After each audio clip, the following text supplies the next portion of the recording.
10-11.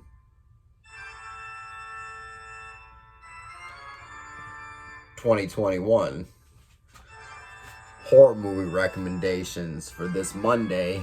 Yes, I'm wearing the same shirt I was yesterday. Let's get into it. All right. If you have Tubi, you need to watch House of the Devil. Now, I've been known to hate on slow burn horror movies, right?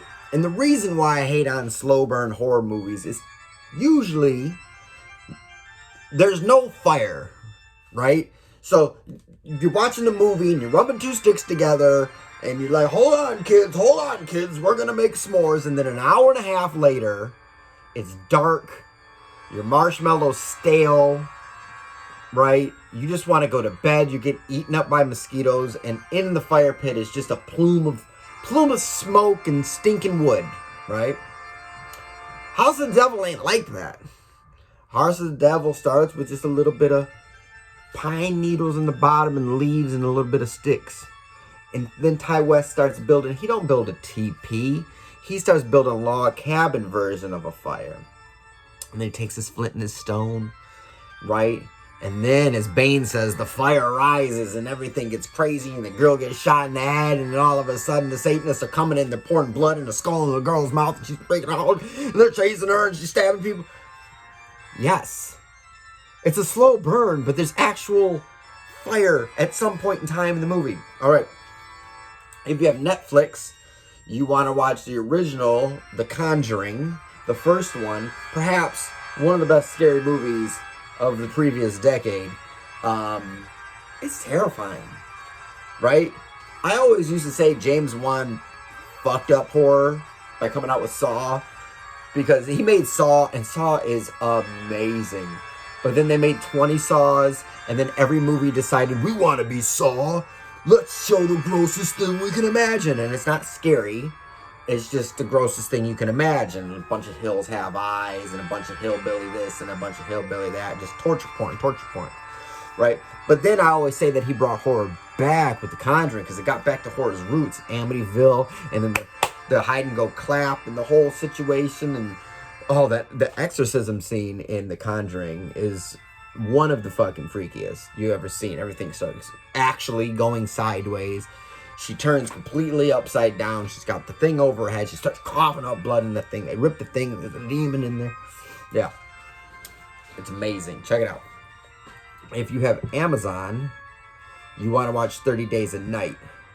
Now, this one gets a lot of shit because the end is stupid. Right? The end of this movie is stupid. Right? But it's got Josh Hartnett's in it. And it's about this town in Alaska where they get 30 days a night. See, that's where the title comes from. And a boat lands, and there's a bunch of Russian vampires.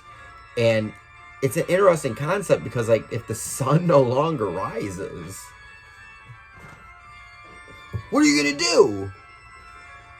That's how you kill vampires. You get a wooden stick, right? You get a cross.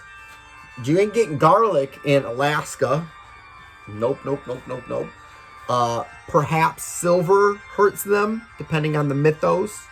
The hawthorn bush.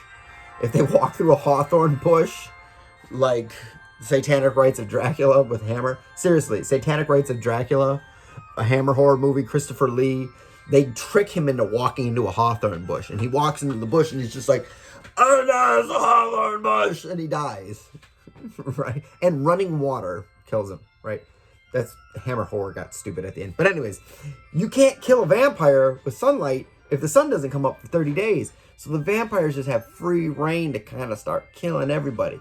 So it turns the movie from like a typical vampire movie almost into like a zombie type movie, right? Because you're hiding and you're secretive and they're going to get you, right? You got to be careful for them. But the Russian vampires are more intelligent than zombies. So they'll come after you. But the end is terrible. Let me just tell you, and Josh Hartnett says, I'm going to turn my ass into a zombie. I'm going to turn my zombie. See, I'm talking about zombies. I'm going to turn my ass into a vampire. And I'm going to fight the vampires with my vampire strength. And then he cries with the girl as the sun rises. It's just turn it off. When he's like 8 minutes left, just turn it off. Just turn it off. Be like, oh wow, that was a great movie. Anyways, speaking of vampires, not zombies, number one movie you need to watch today is on HBO Max, and that is From Dusk Till Dawn. From Dusk Till Dawn is the one with George Clooney and Quentin Tarantino. They kidnap Harvey Keitel and Juliette Lewis and some random little boy, and they take them in their RV because they're on a run for robbing banks. They take them in the RV to go see Cheech Marin and the Machete guy down in Mexico at the Titty Twister bar, and Salma Hayek's there dancing on the table with a snake. Quentin Tarantino sucking on her feet. Okay? Next thing you know, boom, just all fucking vampires, right? They're all fucking vampires.